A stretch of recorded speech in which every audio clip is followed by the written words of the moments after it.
আমি কয়েকদিন আগে সাংবাদিক একটা মত বিনিময় অনুষ্ঠান ছিল, সাংবাদিকদের স্মরণে, ওনাদের সম্মানার্থে, ওনাদের দায়িত্ব কর্তব্য কি এটা কোরআন দিয়ে, হাদিস দিয়ে আর বাস্তবতা দিয়ে বলতে গিয়ে একটা কথা আমার ওভাবে বলা ঠিক হয়নি। বলেছিলাম যে সংবাদ এটা নবী থেকে আসা, কারণ নবী মানে সংবাদ বাহক। যারা সত্যের সংবাদ বহন করে নিয়ে বেড়ায় তাদেরকে আল্লাহ রাব্বুল আলামিন এই পৃথিবীতে নবী করে পাঠিয়েছিলেন। কি আমি দলিল দিয়েছিলাম সূরা কলমের 4 নম্বর আয়াত দিয়ে, ওয়া ইন্না লাকা লাআজরান গায়রা মামনুন। আপনি শব্দের দিকে খেয়াল করেন, ওয়া ইন্না লাকা লাআজরান, অবশ্যই আপনার জন্য, অবশ্যই আবার লাগিয়েছেন ওয়া ইন্না লাকা লাআজরান, অবশ্যই আপনার জন্য হে নবী, আবার বলছেন অবশ্যই লাআজরান, পুরস্কার আমি আল্লাহ রেডি করে রেখেছি। গায়রা মামনুন, শেষ হয়ে যাবে না পুরস্কার, নিরবিচ্ছিন্ন চলতে থাকবে। কেন এই পুরস্কার দিলাম জানেন? কারণ আপনি এই যে সংবাদ আমি যেটা আপনাকে দেই, এই সত্য সংবাদগুলো আমার বান্দা বান্দীদের কাছে পৌঁছাতে গেলে যে কষ্ট পান, সত্য কথা তুলে ধরতে গেলে যে কষ্ট আসে, আঘাত আসে, যে জুলুম নির্যাতনের স্টিম রোলার আপনার দিকে আসতে থাকে, এগুলো মোকাবেলা করেও আপনি যে সত্য সংবাদ পৌঁছিয়ে দেন, এই কারণে আপনাকে আমি নিরবিচ্ছিন্ন পুরস্কার দেব। সুবহানাল্লাহ বলতে পারেন না? নবী যদি সত্যের কথাগুলো সঠিকভাবে তুলে ধরতে পারে, এই পৃথিবীতে যারা সাংবাদিক তাদেরও উচিত, যারা এই দেশে নেতৃত্ব দেয় তারা যদি আদর্শ হিসাবে নেতা গ্রহণ করতে হলে মুহাম্মদুর রাসূলুল্লাহকে গ্রহণ করবে না? বলেন না কেন? কেউ যদি স্বামী হতে চায়, আদর্শ স্বামী সে মুহাম্মদুর রাসূলুল্লাহর মতো হবে, কথা বলা লাগবে। কেউ যদি নানা হতে চায় তাহলে আদর্শ নানা হতে হলে মুহাম্মদুর রাসূলুল্লাহকে ফলো করা লাগবে, কথা বলেন। কেউ যদি রাষ্ট্রনায়ক হতে চায় তাহলে আদর্শ রাষ্ট্রনায়ক হতে হলে তাকে মুহাম্মদুর রাসূলুল্লাহকে ফলো করা লাগবে। এইটা বলতে বলতে আমার মাত্র 6 মিনিট সময় ছিল, ওরাটা গোছাতে পারি নাই। আমি একবারেই বলেছিলাম, যারা সাংবাদিক, সংবাদ বাহক, আপনাদেরও আদর্শ যেন হয় মুহাম্মদুর রাসূলুল্লাহ। আপনারা সাংবাদিকতা করেন, এটা কিন্তু মহান পেশা বলে আমরা ধরি অনেকে, যে মহান পেশায় আছে। আপনারা মহান পেশায় তখন থাকবেন যখন সত্যকে সত্য বলে তুলে ধরবেন আর মিথ্যাকে মিথ্যা বলে জানিয়ে দেবেন, তখন ওই পেশাটা মহান হবে। কিন্তু সাংবাদিকরা হয়তো অনেকে এখন ওই পথে নেই, তারা সত্য মিথ্যাকে মিশ্রণ করে একটা সংবাদ ছড়িয়ে দেয়, আর এটা সব চাইতে বেশি হয় বাংলাদেশে। কি কথা বলে না কেন? আমি কয়েকটা সাংবাদিক সংবাদপত্রের রিপোর্ট অনুযায়ী 3 বছর জেলে ছিলাম, বিশেষ করে যুগান্তর, টেলিভিশনের ভেতরে ডিবিসি, সময় টিভি, আর টিভি, এরা এমন এমন ভাবে কালার করার জন্য নিউজ বানায়। হ্যাঁ, আমি কথা বলেছি ঠিক, কিন্তু কথাগুলোরা আগের কথা পরের কথা কেটে মাঝখানটা দিয়ে দেয়, এমন ভাবে হেডলাইন বানায় যে দোষ আমারই মনে হয়। অথচ পুরা 1.5 ঘন্টা 2 ঘন্টা বক্তব্য শোনে না, মাত্র 1.5 মিনিট 2 মিনিট শোনে। আমি সাংবাদিকদের সম্মানার্থে যে কথাগুলো বলেছিলাম ওখানে প্রায় 6 মিনিট, সেখানে মাত্র 25 সেকেন্ড দিয়েছে, আর 5 মিনিট 35 সেকেন্ড এটি দিয়েছে। মানুষ তো এমনি ভুল বুঝবে। আর এটা শোনার পরে আগা নেই মাথা নেই, এই যে কিছু পীর নামে কলঙ্ক, এগুলো আমি কলঙ্কই বলি। কারণ যাদের পেট পোষা ধান্দাবাজি ছাড়া দুনিয়ায় কিছু নেই, খালি গলাবাজি ধান্দাবাজি করে চলছে, মানুষকে ধোকা দিয়ে বোকা বানিয়ে এরা ফতোয়া দেওয়া আরম্ভ করে দিল, হামজা কাফের। আপনি জানেন, কেউ যদি কাফের না হয় ওইটা কিন্তু ঘুরে যে বলবে তার দিকে যায়, কথা বলেন না কেন? আমার মনের অবস্থা তো আপনি জানেন না, আমি কোন নিয়তে বলেছিলাম, কোন সিচুয়েশনে বলেছিলাম, কোন অবস্থায় বলেছি, ওটা আমি জানি আর আমার আল্লাহ জানে। কারণ আমলের ফলাফল নিয়তের উপরে নির্ভরশীল। ইন্নামাল আমালু বিন্নিয়াত, এই কথা বলছেন। আমার আকীদার বিষয় তার প্রকাশ করার বিষয় না, এটা তো মনের বিষয়। আমি রাসূলুল্লাহকে খাটো করার জন্য ওনাকে এই সংবাদ সম্মেলনে সাংবাদিকদের এই মত বিনিময় সবাই আমি ওনাকে সাংবাদিক বলে ডাক দিয়েছি না, আমি বলেছি রাসূলও সংবাদ পৌঁছিয়েছেন, আপনারা যদি সংবাদ রাসূলের মতো পৌঁছান আপনাদেরকেও আল্লাহ পুরস্কার দেবে। এই কথাটা ভুল কিসের? আপনি কাটছাট করে শুনলে তো ভুল মনে হবে। এটা নিয়ে সারা দেশে কিছু মানুষ যারা কুয়ার ব্যাং চার দেওয়ালের মাঝে যাদের অবস্থান, এরা ফতোয়াবাজি আরম্ভ করে দিল। কেন নবীকে সাংবাদিক বললো? অথচ নবী শব্দের শাব্দিক অর্থ হচ্ছে সংবাদ বাহক। যারা সংবাদগুলো বহন করে নিয়ে বেড়ায় তাদেরকে বাংলায় সাংবাদিকই বলে। উনি আমারে বলছে আমি সাংবাদিক নবীকে বলি না, বলি মেসেঞ্জার। মেসেঞ্জার মানে কি? মেসেঞ্জার তো আরো খারাপ শব্দ। ব্যাংকে যতগুলো পোস্ট আছে দেখবেন তার একটা পোস্ট আছে মেসেঞ্জার। এই যে চা মাটি নিয়ে দেয় পানি মানি, খুব ভালো পোস্ট। এই কথা বলছে না কেন? রসুল শব্দটা এসেছে রসুলুন থেকে, রেসালাত। এই রেসালাত শব্দের শাব্দিক অর্থ হচ্ছে পিয়ন। সংবাদ বহন করে যারা নিয়ে যায় তাদেরকে পিয়ন বলা হয়। কথা বলেন না কেন? কিন্তু রসুল্লাহকে পিয়ন আপনি বলতে পারবেন না। এই হিসাবে আমি যদি মুখ ফসকে বলেও ফেলি রসুল্লাহ বা নবী মানে সাংবাদিক, আমি তো সরি বলেছি, আমি তো মাপ চেয়েছি। এমনকি রাতে তাহাজ্জুদ পড়েও আমি মাপ চেয়েছি। আমি আশা করছি আমার আল্লাহ আমাকে মাফ করে দেবে। কিন্তু আপনি কাফের বলে কি করলেন?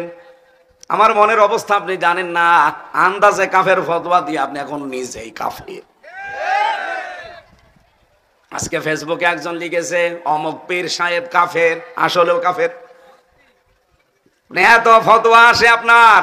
আপনার ফতোয়া তো হাসিনার বিরুদ্ধে শুনি না, আপনার ফতোয়া ডক্টর জাফর ইকবালের বিরুদ্ধে শুনি না, আপনার বিরুদ্ধে ফতোয়া তো ওবায়দুল কাদেরের বিরুদ্ধে শুনি না, আপনার ফতোয়া শাহিন চাকলাদারের বিরুদ্ধে শুনি না। আপনার যত ফতোয়া সব আমির হামজা আর মিজানুর রহমান আজহারির বিরুদ্ধে।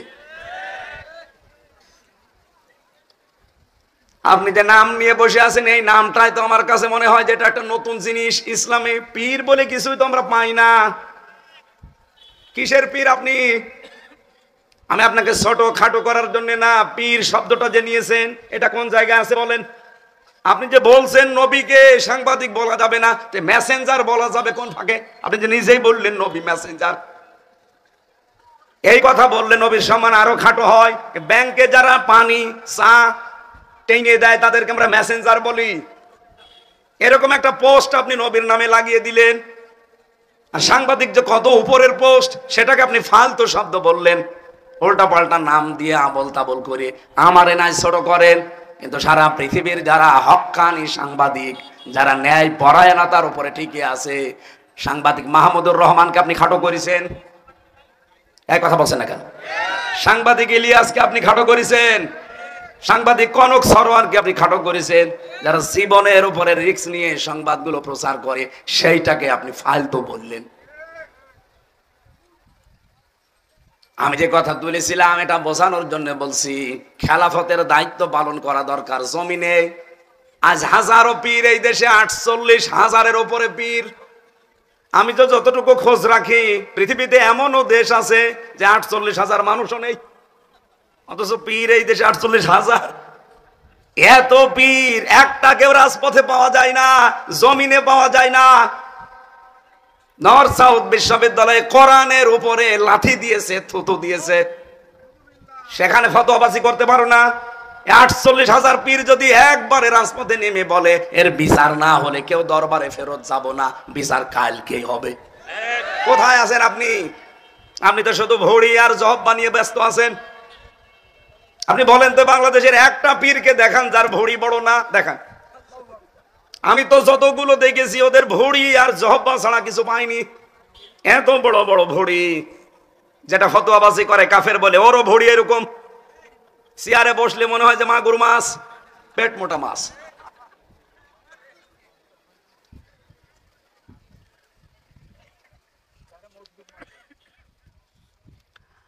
আমার মনে হয় এই দেশে একামতের দিন যারা কায়েম করতে চায়, হ্যাঁ তাদের ছোটখাটো ভুল ত্রুটি থাকতে পারে, কিন্তু আপনি কি করছেন? তাদের মতো এই 17 বছর জেল জুলুম সহ্য করেছেন, একটা বার জেলে গেছেন আপনি। রিমান্ড কি বসেন? 11 ঘন্টা মানে টাঙিয়ে রেখেছিল উল্টো করি মাথায় দড়ি দিয়ে। আপনারা কয় ঘন্টা টাঙিয়েছে? বলো রসুলের মর্যাদা রাখে না। রসুলের মর্যাদা ঠিক রাখতে গিয়ে তো 3 বছর জেল খাটলাম। আমি প্রথম তিনি যদি মেনে নিতাম যে ঠিক আছে বাবা শাহজালাল সবালাল, 3 বছর না 3 ঘন্টা আমার জেলে থাকা লাগতো না। আর কুষ্টিয়া থেকে যখন নিয়ে যাচ্ছিল প্রতিমধ্যে আমারে ছেড়ে দিত, কারণ যাওয়ার সময় তো বারবার আমারে বলছিল যে ছাত্রলীগের শুধু ওলামা লীগ বলে একটা দল ছিল ওই সময়, ছিল না? ওই দলের সদস্য হবেন শুধু বিশ্ববিদ্যালয়, বাকি আপনার কিছু করা লাগবে না, কারণ আপনি আসলে আমরা অনেক মানুষ নিয়ে আসতে পারবো, এই ধান্দায় ছিল তারা। আমি একবারে কাটছাট বলেছিলাম না, আপনারা যা ইচ্ছা তাই করতে পারেন। মিথ্যা মামলা দিয়েছেন এটা আমি জানি, যে আরো দেন, কিন্তু আমি সত্যের উপরে যেটা আমি বুঝেছি, এক চুলো আমার নড়াতে পারবে না। রিমান্ডের পর রিমান্ড দিয়েছে, প্রথম 5 দিন দিয়ে হয়নি, আবার দিয়েছে 5 দিন। আর রিমান্ডে কি সরাসরি জায়গায় আয়না ঘরে নিয়েছে, মাটির নিচে। আমি দেখতাম ওই জায়গায় হঠাৎ রাত 2টার সময় 5-7 জন মুখ বান্ধা আমার পাশ থেকে একজনকে বলছে, ওঠেন ওঠেন, মানে এখন বাজে রাত 2টা, কোথায় যাব, চলেন। ও মনে করছে ছেড়ে দেবে, পরে বের করে নিয়ে খাসা থেকে হঠাৎ মাথার উপরে কালো কাপড় লাগিয়ে পেছনে হাত হ্যান্ডকাপ দিয়ে বেঁধে দিল।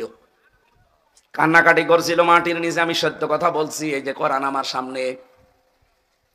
আমারে বলছে, হামজা ভাই গেলাম, এরা যে কি করবে আমার বোঝা হয়ে গেছে। মুখ আমার যখন বেঁধে ফেলেছে কালো কাপড় দিয়ে, হাত যখন পেছনে বেঁধে ফেলেছে, 4-5 জন মিলে নিয়ে যাচ্ছে, তার মানে আমি বুঝে ফেলেছি আমার জীবনের শেষ দিন। এইরকম সিচুয়েশন আমি নিজে ফেস করে এসেছি। আর আপনি ফতোয়াবাজি করেন বসে বসে, না? কত মানুষকে এখনো পর্যন্ত, যদি হাসিনা থাকতো আমার মনে হয় আয়না ঘরে থাকা লাগতো। একই কথা বলছেন না?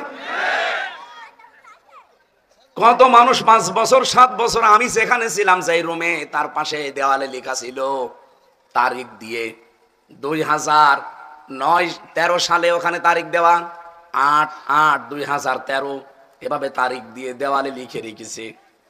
এই যে এই নখগুলো দিয়ে খুশিয়ে খুশিয়ে, যে ভাই এই যে নাম্বারটা কষ্ট করে লিখেছি, যদি পারেন কেউ বাইরে যেতে এই নাম্বারে বলবেন যে আমি বেঁচে আছি। এই দৃশ্য দেখে একটা মানুষ ঠিক থাকতে পারে? কোথায় 13 সাল আর কোথায় 24 সাল? এতগুলো বছর তার জীবনে চলে গেছে, লোকটা জানে না যে এখন কোন বছর, লোকটা জানে না যে এখন আসলে কোন মাস, কোন দিন, এটা কি বার, কয়টা বাজে, কিছুই জানে না। দিনের পর দিন, বছরের পর বছর তার মাথার উপর দিয়ে, তার জীবনে কোনো ঈদ নেই, জমার নামাজ নেই। একটা মানুষকে এভাবে 8 বছর 10 বছর 14 বছর এভাবে থাকতে পারে? আপনি একটু নিজেকে দাঁড় করান তো। আপনি বড় বড় পেট নিয়ে ফতোয়াবাজি করেন, নিজেকে একটু ওই জায়গায় দাঁড় করান যে কি করে ব্যারিস্টার আরমান 8 বছর কাটিয়েছে। মুফতি ফখরুল ভাই আমার সাথে ছিল, আমার ফাঁসির কন্ডেম সেলের ভেতরে। আমার একদিন বলছে, হামজা ভাই, এই যে মানুষ যে শাটপাট হয়ে শুয়ে থাকে, এটা যে কত বড় নিয়ামত আমি জানি। আমার পায়ের ভেতর দিয়ে হাত দিয়ে সামনে লোহার ব্যারিকেডের সাথে এই যে হ্যান্ডকাপ দিয়ে আটকিয়ে দিল। এইভাবেই বসে থাকা লাগবে 24 ঘন্টা, কায় তো হতে পারবেন না। আপনি শুনতেছে, আপনি একটু ভাবেন নিজেকে নিয়ে। ওই জায়গায় পায়খানা প্রসাব করার জন্য 24 ঘন্টায় মাত্র 1-2 বার সময় দেবে, তাই 1.5 মিনিট থেকে 2 মিনিট। আরে ভাই, 1.5 মিনিট 2 মিনিট তো বসতেই সময় লাগে, এর ভেতরে আপনার টয়লেট শেষ করা লাগবে। আর টয়লেটের তাও তো দেওয়াল, জানালা, দরজা থাকলে হয়, কিছুই নেই, একেবারে ফাঁকা জায়গা, মাত্র 1.5 হাত একটা দেওয়াল দেওয়া আছে, দাঁড়ালে দেখা যায়, বসলে দেখা যায় না, এতটুকু একটা জায়গা। অথচ সামনে অফিসার বসে আছে। একটা যুবক মানুষ আমার মতো, 33 বছর বয়স আমার, আপনি সামনে বসে বসে লাঠি ঘোরাচ্ছেন, 1.5 হাত 2 হাত মতো একটা সর্বোচ্চ দেওয়াল দেওয়া, এখানে কি টয়লেট করা যায়? এরকম পরিস্থিতি এই মাটির নিচে ঘরগুলো। জীবনে এতগুলো জিনিস ফেস করে আসলাম শুধু রাসূলুল্লাহর এই দল করতে গিয়ে, আল্লাহর নবীর আদর্শে থাকতে গিয়ে। আর আপনি এখন আমারে কাফের বানিয়ে দিলেন। আমি নাই কাফের হলাম, আপনি কি? আপনি তো কাফেরের বাপ। ঝড়ি নিয়ে বসে আছেন, কাফের বলবো যারে তারে। আমার এবছর দিয়ে আরম্ভ করলেন, আগামী বছর মনে হয় হাফিজরে দিয়ে আরম্ভ হবে, কারণ অত ফতোয়ার ঝড়ি নিয়ে বসে আছে। আপনি জামাত ইসলামের বিরুদ্ধেও বিষোদ্গার করেন যে 80 বছরে নাকের তাদের কোনো অর্জন নেই। আপনার নজরে পড়ে না অর্জন? এদের এত হাসপাতাল, এত ব্যাংকিং ব্যবস্থা। বাংলাদেশ জামাত ইসলামী এই দেশে যা করেছে, 73টা দল এই দেশে, সবাই যদি এভাবে করতো, এই দেশ সোনায় সোহাগা হয়ে যেত। আর ওর চোখেই পড়ে না যে এদের নাকি কোনো অবদানই নেই। গণতন্ত্র গণতন্ত্র এই ফতোয়া তোলে যে গণতন্ত্র হারাম, এই জন্য ওদেরকে আমি দেখতে পারি না। আরে ভাই, আমি কোনোদিন আমরা বলেছি যে গণতন্ত্র হালাল? বলেছি আমরা? আর ওটা তো হারাম আমরাও জানি। এই বাংলাদেশে এখন ইসলাম কায়েম করার জন্য কোন পদ্ধতিতে আপনি যাবেন বলেন? আন্দাজে এক ফতোয়া দিয়ে দিলে হয়ে গেল।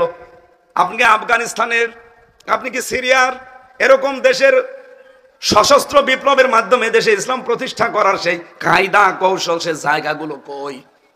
যে কোনো একটা ভাবে তো এগিয়ে যেতে হবে, আমাদের চারিদিকে শত্রু।